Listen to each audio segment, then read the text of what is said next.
Hello student, this is Krishna sir. Welcome back to fifth class of solid state chapter. तो बेटा last class में हम लोग ने effective number of atom per unit cell, simple cubic unit cell का, body centred का और face centred का हम लोग ने कर लिया था। Now today we are going to start a very important topic and that is what packing efficiency. तो बेटा ये पैकिंग इफिशिएंसी क्या होती है, what is the meaning of packing efficiency.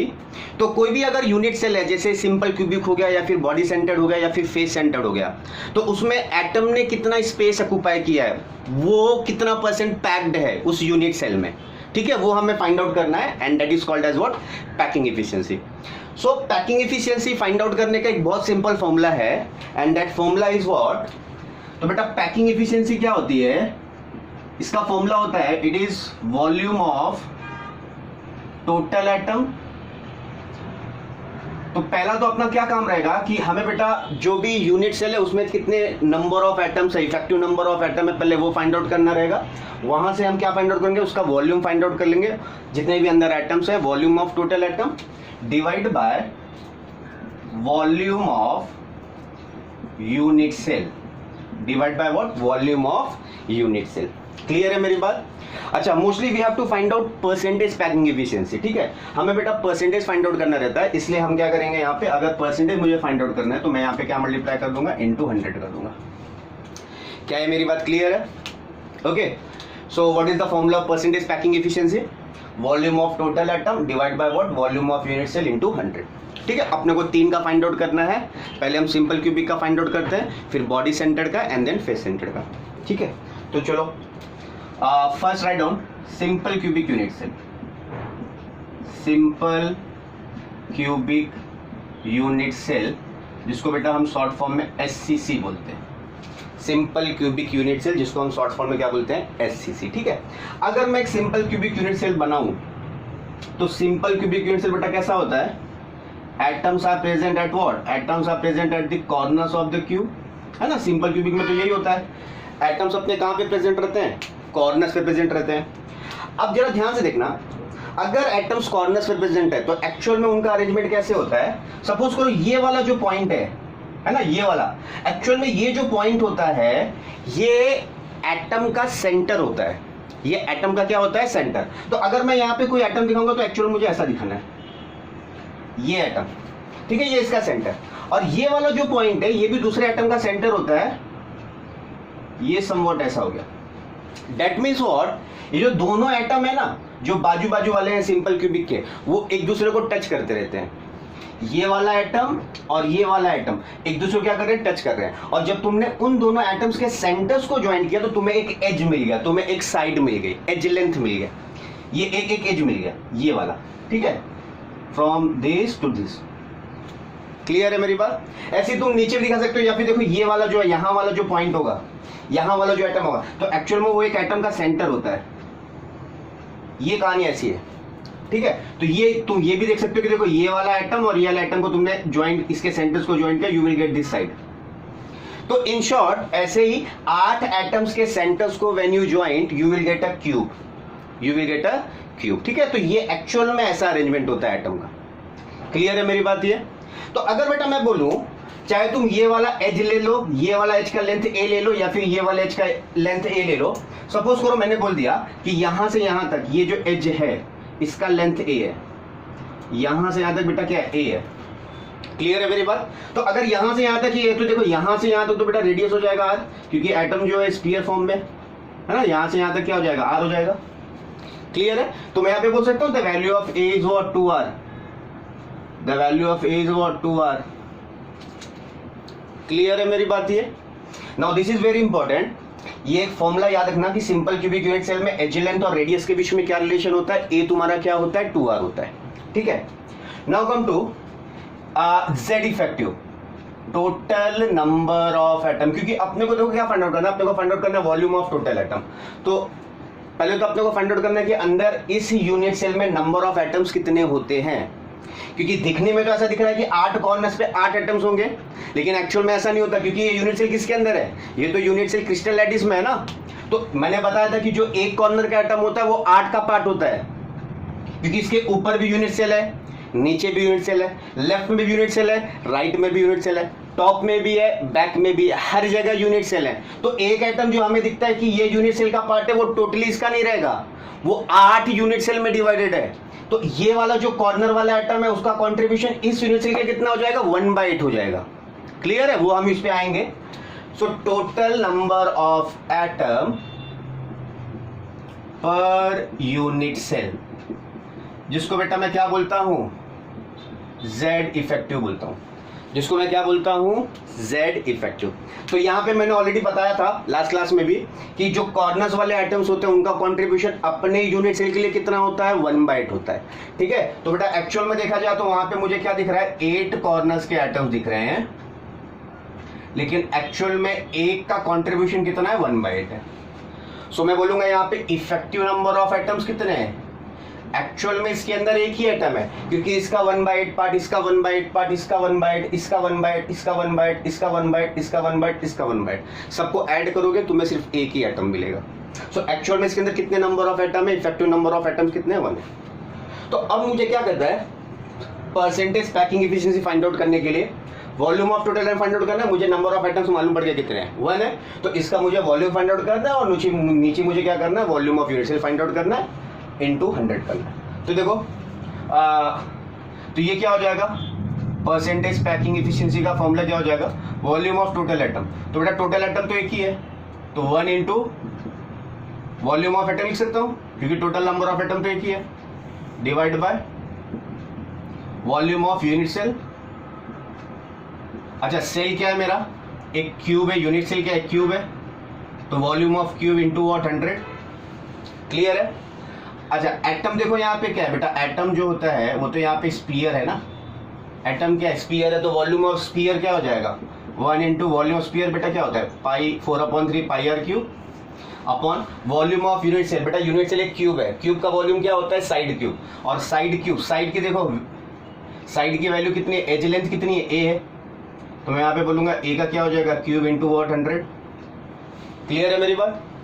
अच्छा तो ये देखो कितना हो जाएगा, ये हो जाएगा 4/3 पाई आर क्यूब अपॉन ए का क्यूब। यहाँ पे बेटा ए की वैल्यू कितनी है, एज लेंथ और रेडियस के बीच में जो कैलकुलेशन था 1:2 आया था ना, तो मैं यहाँ पे ए के जगह पे 2r लिख सकता हूँ। So this will be 2r का क्यूब इंटू वॉट 100। क्लियर है, इसको देख लो, ये हो जाएगा 4/3 पाई आर क्यूब इंटू बेटा 2 का क्यूब कितना हो जाएगा, 2 2 जा 4, 4 2 जा 8, r cube into 100, r cube गया, ये 4 1 जा, ये 4 2 जा, ये हो जाएगा π/6 इंटू 100। ठीक है, तो कभी कभी एमसीक्यूज में ऐसे ही पूछ सकते हैं कि परसेंटेज पैकिंग एफिशिएंसी कितनी होती है, तो π/6 इंटू 100, और इसको सॉल्व कर लो। You can take the value of pi as what, 3.14। Take the value of pi as what, 3.14 into 100 means what, 314 divide by 6, what you will get, तुम्हें बेटा मिलेगा 52.40%। ठीक है, तुम्हें क्या मिलेगा, 52.40%। तो अब जरा समझना मैं क्या बोल रहा हूं कि मुझे परसेंटेज पैकिंग एफिशिएंसी कितनी आई, 52.40%। इसका मतलब क्या है, इस यूनिट सेल में एटम ने कितना स्पेस ऑक्युपाई किया है, 52.40%। तो अगर एटम इतना पैक्ड है, 52.4% स्पेस एटम ने ऑक्युपाई किया है, तो बेटा अंदर जो बची हुई चीज रहेगी वो क्या रहेगी, अंदर गैप रहेगी, और यहाँ पे हम गैप को क्या कहते हैं, वॉइड। यहाँ पे हम गैप को क्या कहते हैं, वॉइड। तो अगर मुझे परसेंटेज ऑफ वॉइड निकालना है, अगर मुझे परसेंटेज ऑफ क्या निकालना है, वॉइड निकालना है, तो बेटा परसेंटेज ऑफ वॉइड क्या हो जाएगा, 100 माइनस ये 52.40। ठीक है, तो ये कितना आ जाएगा, ये आ जाएगा 47.60%। ये आ जाएगा 47.60%। क्लियर है मेरी बात। ठीक है, सो क्या क्या चीजें तुम्हें याद रखनी है, सिंपल क्यूबिक यूनिट सेल में फर्स्ट द रिलेशन, ए क्या होता है बेटा, ए और आर के बीच में क्या रिलेशन होता है, ए तुम्हारा क्या होता है, ए इक्वल टू 2r होता है। Second you have to find out total number of atom per unit cell. ठीक है, जेड इफेक्टिव सिंपल क्यूबिक के लिए कितना आता है, 1 एटम रहता है। कैसे, 8 कॉर्नर्स के एटम होते हैं, लेकिन एक एटम का कंट्रीब्यूशन कितना होता है यूनिट सेल के लिए, 1/8 होता है। So 8 into 1/8। Next percentage packing efficiency π/6 into 100 और 52.40%। And lastly what you have to remember, percentage of void कितना होता है, 47.60%। क्लियर है ये। तो बेटा ये हम लोग ने पहला किया। Now let us move on to second वाला। ठीक है, इसको कॉपी डाउन कर लो। Now let us move on to second वाला, body centred unit cell.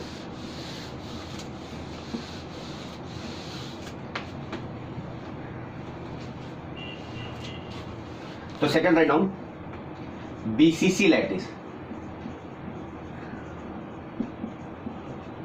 Body centred unit cell. तो ये देख लो, बीसीसी बेटा क्या होता है, एटम्स कहां पे होंगे,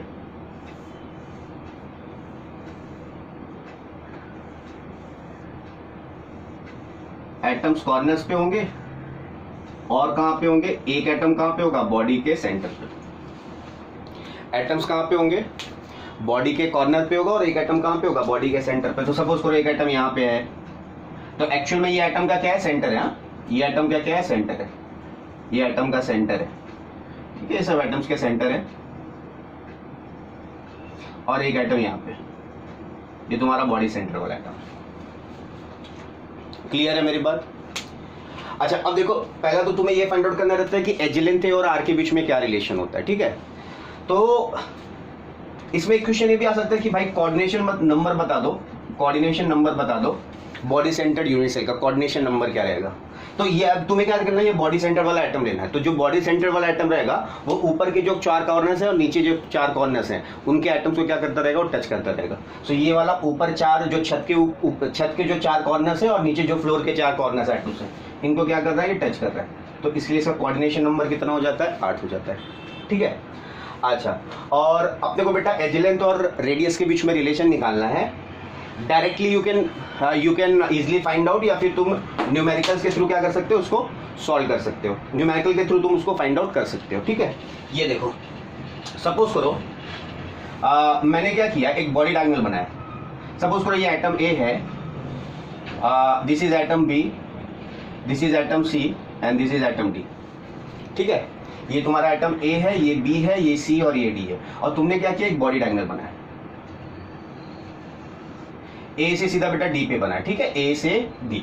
तो एक्चुअल में जो बॉडी डायगोनल है, ये देखो ऐसा है, ये यहां से ये वाला, सपोज ये एटम ए है तुम्हारा, ये वाला एटम, ये बॉडी डायगोनल तुमने बनाया, ये बॉडी डायगोनल बनाया, ये तुम्हारा बॉडी सेंटर वाला एटम है, ये उसका सेंटर, और ये तुम्हारा डी वाला एटम है, ये, ठीक है। तो अगर मैं बोलूंगा भाई यहां से यहां तक का डिस्टेंस कितना है, तो यहां से यहां तक बेटा क्या है, आर है, यहां से यहां तक आर, यहां से यहां तक आर, यहां से यहां तक आर। तो मैं बोलूंगा एडी की वैल्यू कितनी है, तुम बोलोगे एडी की value will be what, 4r हो जाएगी। क्लियर है मेरी बात ये? अच्छा, एंड वी नो डैट कि बेटा जो बॉडी डायगोनल्स होते हैं वो √3 इंटू साइड होता है, √3 इंटू साइड। तो अगर मैंने साइड की वैल्यू एज लेंथ अगर मैंने ए ली है, तो तुम्हारा बॉडी डायगोनल की वैल्यू कितनी हो जाएगी, ओवरऑल एडी कितना हो जाएगा, √3 हो जाएगा। क्या बात क्लियर है ना।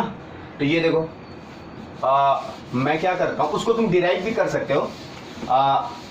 एक तो मैं पहले बता देता हूँ और फिर मैं उसको डिराइव भी कर देता हूँ। तो एक चीज़ तो तुम ये याद रख लो कि कोई भी बॉडी डायगोनल होता है, कोई भी बॉडी डायगोनल होता है वो √3 इंटू साइड होता है। और मैंने साइड की वैल्यू बेटा यहाँ पे क्या लिया, एज लेंथ मैंने क्या लिया, ए लिया है, तो √3 हो जाएगा, ठीक है। मतलब तुम बोल सकते हो यहाँ पे एडी की वैल्यू कितनी हो जाएगी, क्योंकि एडी तुम्हारा क्या है, बॉडी डायगोनल है।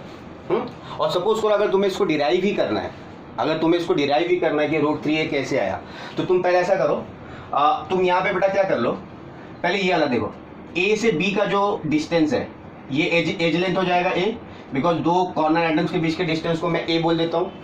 अच्छा, बी और सी के बीच का डिस्टेंस भी क्या हो जाएगा, ए हो जाएगा, एज लेंथ हो जाएगा, क्योंकि ये भी एक साइड है। और फिर तुम क्या करो, एक यहाँ पे ये फेस डायगोनल बना दो ए से लेके सी तक, और तुम देखोगे यहाँ पे क्या रहेगा, 90 डिग्री रहेगा, है ना। तुम ऊपर एज्यूम कर लो, एक फेस डायगोनल बना दो, तो तुम देखोगे यहाँ पे क्या रहेगा, 90 डिग्री रहेगा। तो तुम इसको ऐसे ही फाइंड आउट कर सकते हो कि इन ट्रायंगल, सपोज करो तुमसे डेरिवेशन पूछ लिया तो तुम्हें फिर डेरिवेशन में सब चीजें करनी पड़ेंगी। तो इन ट्रायंगल सपोज करो एबीसी में, AC is what, your hypotenuse, AC बेटा तुम्हारा क्या हाइपोटेनियस है। सो बाय पाइथागोरस क्या आ जाएगा, बाय पाइथागोरस थ्योरम, तो ये बेटा AC स्क्वायर क्या मिलेगा, ये मिलेगा A B square plus what B C square, बराबर है मेरी बात। अच्छा ए बी की वैल्यू कितनी है, तुमने ए लिया है तो ये ए स्क्वायर प्लस ए स्क्वायर, तो ए सी स्क्वायर तुम्हें कितना आ गया, ये आ गया 2a स्क्वायर। ठीक है, तो अभी तुम यहाँ पे फिलहाल ए सी स्क्वायर ही निकाल के रखो, ए सी स्क्वायर ही निकाल के रखो। ठीक है, अब जरा ध्यान दो, अब देखो ये वाला ट्रायंगल देखो, इन ट्रायंगल ए डी सी, ये वाला triangle, in triangle A D C बेटा यहां पे 90 डिग्री रहेगा। इन ट्रायंगल ए डी सी में ए डी इज व्हाट, तुम्हारा हाइपोटेनियस हो जाएगा। तो अगर ए डी तुम्हारा हाइपोटेनियस हो गया तो बेटा ए डी का स्क्वायर कितना हो जाएगा, वो हो जाएगा ए सी का स्क्वायर प्लस सी डी का स्क्वायर हो जाएगा। और सी डी मतलब क्या, दो एटम के बीच का डिस्टेंस, तो देखो ये तो ए हो जाएगा। ठीक है, और तुमने ए सी स्क्वायर यहाँ पे निकाला तो ये कितना हो जाएगा 2a स्क्वायर, और प्लस सी डी की वैल्यू कितनी है A square, so 2a square plus A square कितना हो जाएगा 3a square equal to what A D square. तो तुम्हारा ए डी कितना हो जाएगा √3 है। देखो यहाँ पे ए डी की वैल्यू कितनी आ गई √3 है। So any how body angle कितना होता है √3 होता है, चाहे ऐसे करके फाइंड आउट कर लो और डायरेक्टली बाय हार्ट कर लो। यहाँ तक क्लियर है। अच्छा अब देखो जरा, now what you have to find, you have to find out total number of atom per unit cell. Body centred में कितने होते हैं, तो Z इफेक्टिव निकाल लो। तो बेटा Z इफेक्टिव कितना होगा, अपने को मालूम है कि जो कॉर्नर्स वाले एटम्स होते हैं 8 कॉर्नर्स के एटम्स होते हैं, लेकिन एक का कंट्रीब्यूशन कितना होता है 1/8, प्लस एक एटम जो होता है वो टोटली तुम्हारे ही यूनिट सेल में रहेगा ना, ये बॉडी सेंटर वाला, ये वाला कॉर्नर्स वाले, तो इनका तो कंट्रीब्यूशन इस यूनिट सेल के लिए 1/8 है, लेकिन एक एटम जो है बॉडी सेंटर वाला उसका कंट्रीब्यूशन तो तुम्हारा यूनिट सेल के लिए ही होता है पूरा, वो टोटली इसी यूनिट सेल में रहेगा। तो यहाँ पे +1 एटम आ जाएगा। क्या है मेरी बात क्लियर है। सो ये बेटा कितना हो जाएगा, Z effective total number of atom कितना हो जाएगा 1 + 1, ये आ जाएगा 2 एटम। ठीक है, अब now what you have to find out, you have to find out what percentage packing efficiency. तो बेटा ये कैसे आएगी, volume of total atom upon volume of unit cell. तो ये देख लो percentage packing efficiency, volume of total atom तो 2 इंटू वॉल्यूम ऑफ एटम का टोटल नंबर ऑफ एटम तो 2 हो गया, और volume of units volume of atom क्या हो जाएगा 4/3 πr³ इंटू 100। और बेटा वॉल्यूम ऑफ यूनिट सेल क्या है, क्यूब है, क्यूब का वॉल्यूम क्या होता है साइड क्यूब, साइड की वैल्यू क्या है, एज लेंथ क्या है a, तो a की वैल्यू कितनी होगी, तो जरा यहाँ पे देख लो, यहाँ पे बेटा देखो AD की वैल्यू 4 आ रहा है और तुम्हें AD कितना आ रहा है √3 आ रहा है, तो ये कितना हो जाएगा 4r = √3 हो जाएगा। तो यहाँ से जरा a और r के बीच में रिलेशन निकाल लो, तो a हो जाएगा 4/√3r, a हो जाएगा 4/√3r। तो यहाँ पे a का क्यूब हो जाएगा, तो 4/√3r का क्या हो जाएगा क्यूब। ठीक है, अब ये पूरा तुम सॉल्व करो। ठीक है, ये पूरा सॉल्व करो, r का क्यूब देखो, r क्यूब हो जाएगा, r क्यूब जाएगा 4 का क्यूब 4 4 16 16 4 64 अपॉन 3√3 वो सब आएगा। ये पूरा सॉल्व करो, यू विल गेट 68%।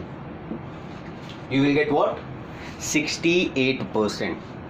तो याद रखना percentage packing efficiency body centred unit cell की कितनी होती है 68% होती है। ठीक है, that means 68% of the space is occupied by what atom.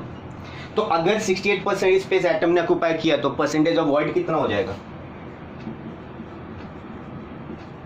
100 - 68 बराबर, तो बेटा ये आ जाएगा 32%। ठीक है, सो बेटा तुम्हें क्या क्या चीजें बॉडी सेंटर के लिए याद रखनी है, एक तो याद रखना ए और आर के बीच में रिलेशन क्या है, ए क्या होता है 4/√3r होता है।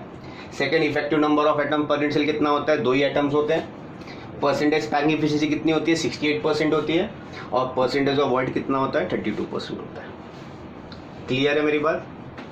ठीक है, और बॉडी एंगल तो याद रख लो √3a होता है। तो ठीक है, इसको लिख लो। Now we move on to face centre unit cell, FCC का बेटा करेंगे। ठीक है, तो इसको अप डाउन कर लो।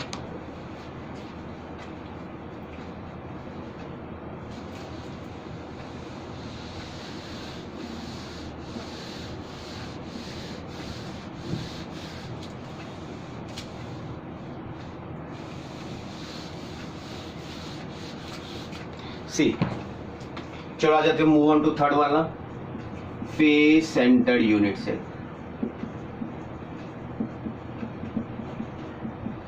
जिसको मैं FCC बोलूंगा। ठीक है।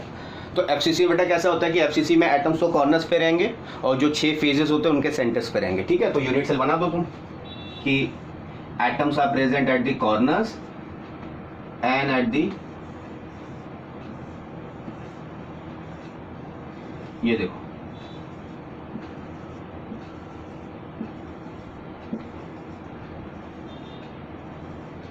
ये मैंने कॉर्नर्स के एटम्स दिखा दिए और फेजेस के दिखा दो। चलो फेजेस पे दिखा देता हूँ। ये फेज का सेंटर हो जाएगा ऊपर वाले का, ये छत का, ये तुम्हारे फ्लोर का, ये लेफ्ट का, ये राइट वाले का, ये फ्रंट वाले का और ये बैक वाले का। ठीक है, अब जरा ध्यान से समझना। अपने को बेटा पहले तो ऑलवेज ना ए और आर के बीच में रिलेशन फाइंड आउट करना था। एज लेंथ और रेडियस के बीच में क्या रिलेशन है वो, जैसे हम लोगों ने सिंपल क्यूबिक का फाइंड आउट किया था, ए और आर के बीच में रिलेशन क्या था, ए = 2r था। बॉडी सेंटर के लिए क्या आया था, यहाँ पे आया था ए = 4/√3r आया था। और फेस सेंटर के लिए आएगा ए = 2√2r। वो कैसे आएगा, बहुत ईजी है। ऐसे अपने को मालूम ही है कि सपोज करो ये वाला आइटम को अगर मैं ए बोल देता हूँ, ये वाला आइटम को बी बोल देता हूँ, ये वाला आइटम को सी बोल देता हूँ। ठीक है, और मैं क्या करता हूँ, एक फेज डायगोनल ड्रॉ करता हूँ through this face centred item. मैं बेटा क्या कर रहा हूँ, एक फेज डायगोनल ड्रॉ कर रहा हूँ। तो सपोज अगर मैं कोई फेज डायगोनल ड्रॉ किया तो ये मेरा AC जो हो जाएगा मेरा फेज डायगोनल हो जाएगा, बराबर। और अपने को मालूम है जो फेज डायगोनल होता है, जो फेज डायगोनल होता है वो होता है √2a। √2 इंटू साइड होता है और साइड की वैल्यू अगर मैंने एज लेंथ a ली है तो √2a हो जाएगा।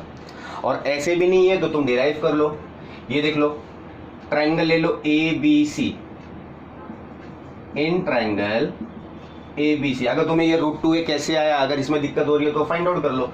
ट्रायंगल ABC बेटा देखो यहाँ पे 90 डिग्री बन रहा है, तो AC तुम्हारा क्या हो जाएगा, हाइपोटेनियस हो जाएगा। AC is hypotenuse. तो यहाँ पे बेटा क्या लगा दो, यहाँ पे पाइथागोरस लगा दो। ठीक है, तो यहाँ पे जब तुम पाइथागोरस थ्योरम लगा दोगे सो AC का स्क्वायर इक्वल टू क्या हो जाएगा, AC का स्क्वायर इक्वल टू व्हाट, ये देखो AC का स्क्वायर, तो बाय पाइथागोरस यहाँ पे लिख दो, बाय पाइथागोरस थ्योरम AC का square equal to what, AB का स्क्वायर प्लस BC का स्क्वायर हो जाएगा, बराबर है मेरी बात ये। अच्छा ये देख लो, दो एटम के बीच के डिस्टेंस को मैं एज लेंथ बोलता हूँ बेटा, तो A और B के बीच का डिस्टेंस कितना है, A, और B और C के बीच का डिस्टेंस भी कितना है, A है, बराबर है। तो यहाँ पे तुम बोल सकते हो AC square equal to A square plus A square, that means AC square equal to what, 2A square, that means AC कितना हो जाएगा, √2 हो जाएगा, बराबर। तो अपना AC कितना आ गया, √2a आ गया। अब जरा यहाँ पे देखो, जब मैं ये AC की बात करता हूँ, देखो ये AC एक्चुअल में ऐसा होगा, ये मेरा जो एटम A है ये तो एक्चुअल में उसका सेंटर है यहाँ से यहाँ तक, फिर ये मेरा फेज डायगोनल वाला एटम और ये वाला मेरा C वाला एटम। ठीक है, तो ये AC, यहाँ से यहाँ तक बेटा कितना डिस्टेंस आ, यहाँ से यहाँ तक आ, यहाँ से यहाँ तक आ, यहाँ से यहाँ तक आ। तो मैं बोल सकता हूँ AC की वैल्यू कितनी है, 4r है। यस और नो, AC की वैल्यू कितनी है, 4r है। तो यहाँ पे बेटा 4r लिख दो AC की जगह पे, तो 4r इक्वल टू कितना हो जाएगा, √2a हो जाएगा। और देखो मैंने यहाँ पे बोला था ना AC क्या होता है, फेज डायगोनल होता है, और √2a है। देखो AC कितना है, √2a है फेज डायगोनल। चलो ठीक है, AC की जगह पे मैंने लिख दिया 4r लिख दिया, तो 4r इक्वल टू √2a, तो मेरा A कितना हो जाएगा, 2√2r नहीं हो जाएगा, है ना। √2 को नीचे फेंक दो, 4 को 2 इंटू 2 लिख दो और 2 को √2 इंटू √2 कर दो, तो √2 नीचे वाला कट जाएगा, 2√2r हो जाएगा। क्लियर है। अच्छा अब फाइंड आउट करो बेटा total number of atom per unit cell. Total number of atom per unit cell which is what, Z effective. तो Z इफेक्टिव तुम्हें कितना आ जाएगा, अपने को मालूम बेटा 8 कॉर्नर्स वाले एटम्स होते हैं जो, उनका कॉन्ट्रीब्यूशन 1/8 होता है, प्लस जो 6 फेजेस होते हैं, जो 6 फेज के सेंटर पे होता है बेटा, एक तो दो में डिवाइड होता है ना, एक फेज सेंटर्ड एटम जो होता है वो 2 यूनिट सेल का पार्ट होता है। ठीक है, जैसे मान लो अगर ये वाला फेज है, ये बोर्ड एक फेज है। अगर मैंने यहाँ पे कोई आइटम रखा है तो उसका हाफ पार्ट तो इस यूनिट सेल में रहेगा जिसमें मैं हूँ, जिस रूम में हूँ, और हाफ पार्ट कहाँ पे दिखेगा, पीछे वाले रूम में दिखेगा। तो इस यूनिट सेल के लिए ये वाले फेज सेंटर आइटम का कंट्रीब्यूशन कितना हो जाएगा, तो ये 1 है और इसमें है वो 2 में डिवाइडेड है, तो इसके लिए इसका कंट्रीब्यूशन हाफ ही हो जाएगा, 1/2 हो जाएगा। तो 8 × 1/8 + 6 × 1/2, ठीक है। तो ये बेटा कितना हो जाएगा, ये 1 + 3। टोटल नंबर ऑफ एटम्स कितने आ गए यहाँ पे, 4 एटम्स आ गए। क्लियर है मेरी बात, है ना। टोटल नंबर ऑफ एटम यहाँ पे कितना आ गया, ये आ गया 4 एटम। चलो, now percentage packing efficiency we have to find out. Volume of total atom, बेटा टोटल एटम कितने हैं, टोटल एटम 4 है, और एक एटम का वॉल्यूम क्या होता है, 4/3 πr³ divide by side volume of unit cell.